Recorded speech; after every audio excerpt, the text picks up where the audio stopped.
आज से हम स्टार्ट करने जा रहे हैं +1 अकाउंटेंसी सब्जेक्ट।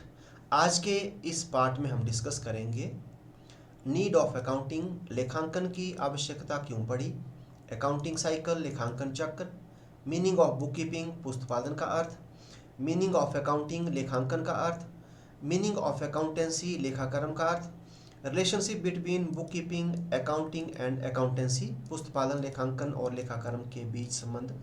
तो सबसे पहले हम जानते हैं नीड ऑफ अकाउंटिंग, लेखांकन की आवश्यकता क्यों पड़ी इसके बारे में। तो इसको जानने से पहले हमें जानना होगा ह्यूमन एक्टिविटीज़, मानवीय क्रियाओं के बारे में। तो मानवीय क्रियाएं 2 टाइप्स की होती है। फर्स्ट होती है इकोनॉमिक एक्टिविटीज़, आर्थिक क्रियाएं जिन्हें हम कहते हैं। सेकंड है नॉन इकोनॉमिक एक्टिविटीज़, जिसको हम कहते हैं अनार्थिक क्रियाएं। तो इकोनॉमिक एक्टिविटीज़ का ऑब्जेक्टिव होता है अर्निंग मनी, धन अर्जित करना या लाभ अर्जित करना। और नॉन इकोनॉमिक एक्टिविटी का ऑब्जेक्टिव होता है साइकोलॉजिकल सेटिस्फैक्शन, मनोवैज्ञानिक संतुष्टि प्राप्त करना। जो इकोनॉमिक एक्टिविटी है वो फर्दर 3 टाइप्स की होती है। फर्स्ट है प्रोफेशन, सेकंड है एम्प्लॉयमेंट, थर्ड है बिजनेस।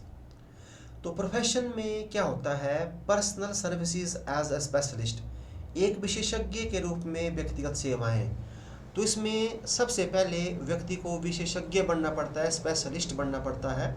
तो स्पेशलिस्ट बनने के लिए उसको जाना पड़ता है किसी रिकॉग्नाइज्ड यूनिवर्सिटी से, वहाँ पर उसको स्टडी करनी पड़ती है, सर्टिफिकेट लेने पड़ते हैं।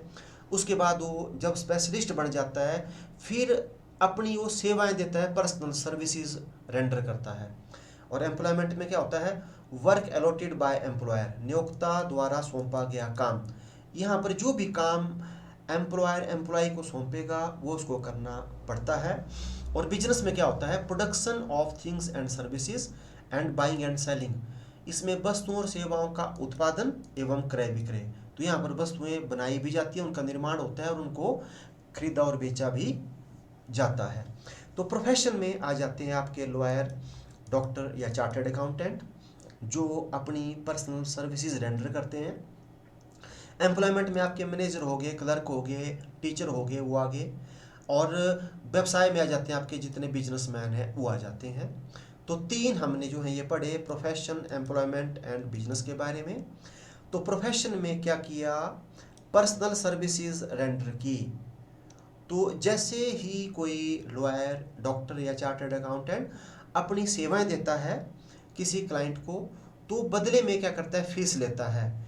जैसे फीस ले ली सेवाओं को देने के बदले 20,000 रुपीज़ की, तो वो 20,000 जो रुपीज़ है वो टोटल की टोटल इनकम होगी उस लॉयर की या डॉक्टर की या चार्टर्ड अकाउंटेंट की। अब हम बात करते हैं एम्प्लॉयमेंट के बारे में, रोजगार के बारे में। तो रोजगार में जो काम बताया, अगर आप वो काम कर देंगे, उसके बाद जो एम्प्लॉयर है वो अपने एम्प्लॉय को रेमुनरेशन देगा। तो रेमुनरेशन मिलता है इसमें वेजेस या सैलरी के रूप में। तो जैसे 20,000 रुपीज़ जो है उसने पे किया, तो यहाँ पर भी उस एम्प्लॉय की क्या होगी, वो टोटल इनकम होगी 20,000 रुपीज़। लेकिन एक बिजनेसमैन ने क्या किया, सेल की 20,000 रुपीज़ की, उसने सामान बेचा 20,000 रुपये का। तो क्या यहाँ पर वो सारी की सारी उसकी इनकम होगी? तो यहाँ पर ये सारी की सारी उसकी इनकम नहीं होगी। तो यहाँ पर क्या होगा, उसको या तो उस इनकम में उसको प्रॉफिट होगा या तो क्या होगा, लॉस होगा। तो ऐसा भी हो सकता है कि जो उसने 20,000 रुपये की सेल की, तो उसका जो टोटल एक्सपेंडिचर था वो था 90,000 रुपीज़ का। तो इसका मतलब उसको 1,000 रुपीज़ प्रॉफिट हुए। ऐसा भी हो सकता है कि उसका जो टोटल एक्सपेंडिचर था वो था 20,000 रुपीज़ और सेल भी उसने 20,000 रुपीज़ की थी। इसका मतलब नो प्रॉफिट नो लॉस। और ऐसा भी हो सकता है कि उसका जो एक्सपेंडिचर था वो था 21,000 रुपीज़, लेकिन सेल हुई 20,000 रुपीज़ की। तो इस दशा में उसको 1,000 रुपये का 1,000 को क्या हुआ, लॉस। तो अकाउंट्स की जो ज़रूरत थी वो पड़ गई बिजनेस में। ठीक है, बिजनेस में क्यों पड़ी, to know profit and loss of a business, व्यवसाय के लाभ और हानि को जानने के लिए। To know the assets and liabilities of the business, व्यवसाय की संपत्तियों तथा दायित्वों की जानकारी प्राप्त करने के लिए। To know the amount of debtors and creditors of the business, किससे कितना रुपया लेना है या देना है यह जानने के लिए। To ascertain the income and expenditures of the business, आय व्यय की स्थिति जानने के लिए। To compare the business result of 1 year with the preceding years, गत वर्षों के व्यावसायिक परिणामों से तुलना करने के लिए। To know the financial positions of the business, व्यवसाय की वित्तीय स्थिति जानने के लिए। To prevent and direct error and frauds, त्रुटियों और धोखाधड़ी को रोकने और निर्देशित करने के लिए। To provide information to various parties, विभिन्न पक्षकारों को जानकारी प्रदान करना। तो अकाउंट्स की जरूरत पड़ी बिजनेस के लिए, और क्यों पड़ी ये हमने पॉइंट जो है डिस्कस किए। अब हम इसके बाद जानते हैं अकाउंटिंग साइकिल के बारे में। तो सबसे पहले हम अकाउंटिंग साइकिल के बारे में जानेंगे। जब हम इसके बारे में जान लेंगे तो हमारे को बुक कीपिंग और अकाउंटिंग और अकाउंटेंसी के बारे में जानना क्या रहेगा आसान। तो सबसे पहले हम जानते हैं अकाउंटिंग साइकिल के बारे में। The cycle of accounting is 1 financial year, that is 12 months.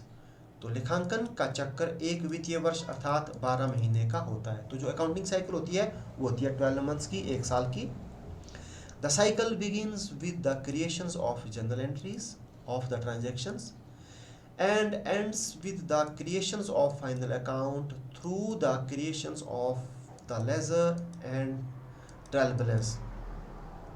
यह चक्र लेन देनों के रोजनामचा प्रविष्टियों के निर्माण से आरंभ होता है और खाता बही तथा तलपट के निर्माण के माध्यम से अंतिम खाते के निर्माण पर जाकर समाप्त हो जाता है। तो इसको हम एक डायग्राम से समझते हैं, फिर आपको पूरा अंडरस्टैंड हो जाएगा। तो सबसे पहले होती है ट्रांजैक्शन, लेन देन होता है। तो उस लेन देन को सबसे पहले रिकॉर्ड करता है बिजनेसमैन जर्नल में, रोजनामचा में, और जर्नल को हम डे बुक भी कहते हैं। तो जब बिजनेस आपका स्मॉल स्केल में होता है तो जितने ट्रांजैक्शन हैं उनको रिकॉर्ड किया जाएगा जर्नल में। अगर जो ट्रांजैक्शंस है वो बिजनेस है वो लार्ज स्केल में है तो फिर जो है जनरल में हम रिकॉर्ड नहीं करते हैं, तो जनरल की जगह हम रिकॉर्ड करते हैं सब्सिडरी बुक्स में, सहायक बहियों में हम जो है रिकॉर्ड करते हैं। तो सबसे पहले जो ट्रांजैक्शन है वो या तो रिकॉर्ड होगा आपका जर्नल में या होगा रिकॉर्ड सब्सिडरी बुक्स में। तो सब्सिडरी बुक्स में कौन करेंगे? जिनका बिजनेस लार्ज स्केल में होता है वो सब्सिडरी बुक का इस्तेमाल करते हैं, जिनका स्मॉल स्केल में होता है वो जनरल में जो है ट्रांजैक्शन को रिकॉर्ड करते हैं। तो सबसे पहले हो जाती है रिकॉर्डिंग। तो सब्सिडरी बुक्स में कैश बुक होती है, purchase book, purchase return book, sales return book, bills receivables book, bills payable book and journal proper. तो जिससे रिलेटेड ट्रांजैक्शन होती है वो उसी ट्रांजैक्शन में क्या कर दिया जाता है, उसको रिकॉर्ड कर दिया जाता है। तो फर्स्ट काम होता है रिकॉर्डिंग का। तो जैसे आपको टीचर जो है लेक्चर डिलीवर करता है तो आप भी जिस कॉपी में नोट करते हैं उसको बोलते हैं रफ कॉपी। तो उस तरह जो बिजनेसमैन है वो भी जो उसकी रफ कॉपी होती है वो होती है जर्नल। तो इसमें जो है क्या करता है, सबसे पहले रिकॉर्ड करता है। फिर रफ कॉपी के बाद, रिकॉर्ड के बाद आप उसको कहाँ पर उसकी पोस्टिंग कर देते हैं, फेयर कॉपी में। तो उस तरह जो बिजनेसमैन है वो भी जर्नल के बाद और सब्सिडरी बुक्स के बाद क्या बनाता है, लेजर, खाता बही में उनकी पोस्टिंग कर देता है।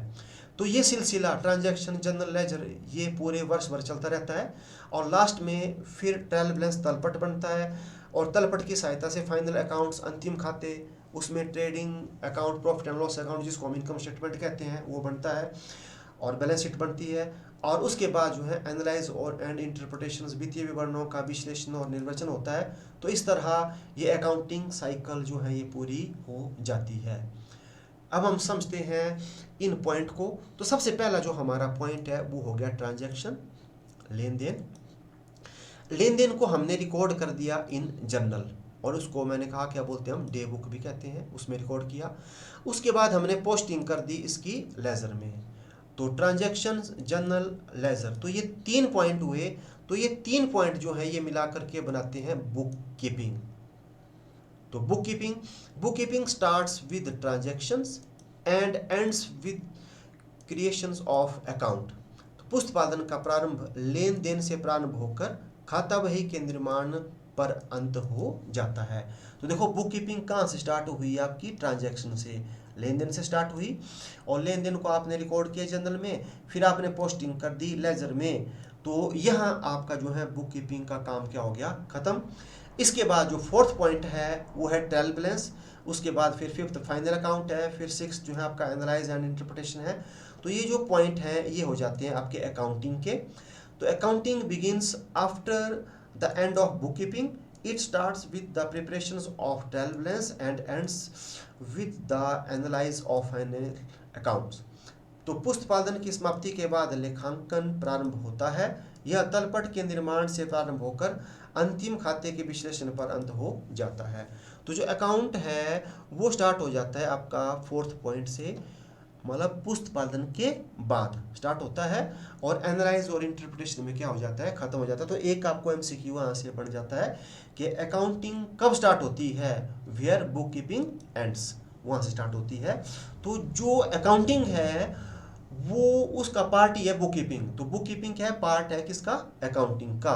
तो ये हमने जो है जाना अकाउंटिंग साइकिल के बारे में। तो अकाउंटिंग साइकिल में कितने पॉइंट हो गए, 6। तो पहले जो 3 हैं वो हैं आपके बुक कीपिंग के, फिर फोर्थ फिफ्थ और सिक्स्थ ये किसके हैं, ये अकाउंट्स के हैं। और अकाउंट्स में जो है वो बुक कीपिंग भी क्या है, इंक्लूड है।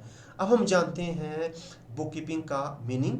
तो आपको मैंने बोला कि 3 पॉइंट है, ट्रांजैक्शन, जर्नल एंड लेजर। तो ट्रांजैक्शन होती है, उसके बाद जर्नल में हम क्या करते हैं, रिकॉर्डिंग, और लेजर में क्या करते हैं, हम क्लासीफाइंग करते हैं। तो मीनिंग ऑफ बुक कीपिंग क्या हुआ, book keeping is the art of recording business transactions in the books of accounts in a systematic manner.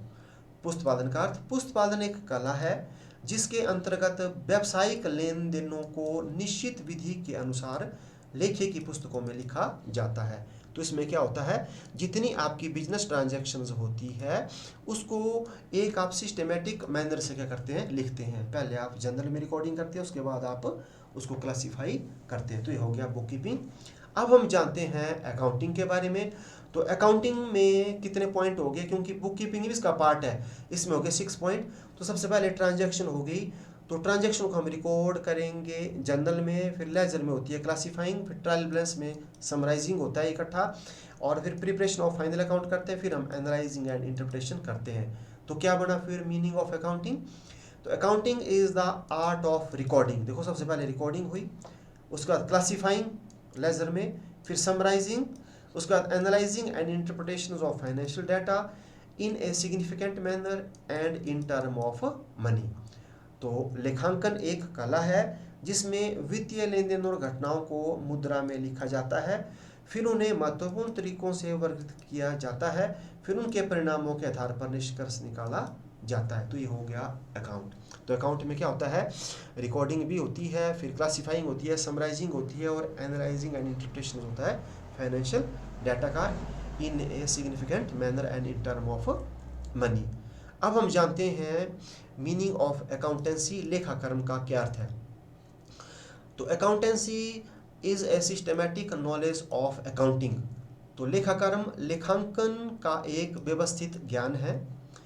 It educates how to maintain the books of account. यह सिखाता है कि खाते की पुस्तकों को कैसे बनाया जाए। It provides the principles and techniques for book keeping and accounting. यह पुस्तपालन और लेखांकन के लिए सिद्धांत और तकनीक प्रदान करता है। तो इसको हम आगे समझते हैं एक डायग्राम से। तो देखो सबसे पहला जो है, सबसे छोटा है बुक कीपिंग। बुक कीपिंग से, जहाँ पर बुक कीपिंग का काम जो है खत्म होता है, वहाँ से अकाउंट्स का काम स्टार्ट हो जाता है। तो अकाउंटिंग क्या है, बुक कीपिंग से क्या है, बड़ा। और ये जो आपका अकाउंटेंसी है, ये लेखाकर्म है। तो लेखाकर्म क्या है, जो हेल्प करता है, क्योंकि बुक कीपिंग में और अकाउंटिंग में क्या किया जाता है, रिकॉर्ड किया जाता है। तो कैसे रिकॉर्ड करना है, तो क्या प्रिंसिपल होंगे, क्या टेक्निक्स होंगी, तो सारी की सारी टेक्निक्स जो हैं वो कौन बताता है, अकाउंटेंसी। ठीक है। तो book keeping is the part of accounting and accounting is the part of accountancy. तो बुक कीपिंग जो है वो अकाउंटिंग का एक पार्ट है, और अकाउंटिंग किसका पार्ट है, अकाउंटेंसी का। तो पुस्तपालन लेखांकन का एक हिस्सा है, और लेखांकन लेखाकर्म का क्या है, एक हिस्सा। तो जो लेखाकर्म है, जो अकाउंटेंसी है, इसमें ये अकाउंटिंग भी आते हैं और क्या आता है, बुक कीपिंग भी आता है। तो accountancy provides the principle and techniques for book keeping and accounting. लेखाकर्म पुस्तपालन और लेखांकन के लिए सिद्धांत और तकनीक प्रदान करता है। तो जो अकाउंटिंग है और बुक कीपिंग है, इसमें रिकॉर्ड्स की जाती है बिजनेस ट्रांजैक्शंस को। तो किस तरह से रिकॉर्ड करना है वो मतलब कौन बताता है, वो आपका बताता है अकाउंटेंसी। तो जितनी भी एजम्पशन है, मान्यताएं हैं, सिद्धांत है, टेक्निक्स है, जिस टेक्निक्स का यूज़ अकाउंटिंग और बुक कीपिंग करते हैं वो किसके द्वारा बताई जाती है, अकाउंटेंसी के द्वारा। तो आज के इस वीडियो में बस इतना ही। अब हम मिलते हैं नेक्स्ट वीडियो में। Thank you.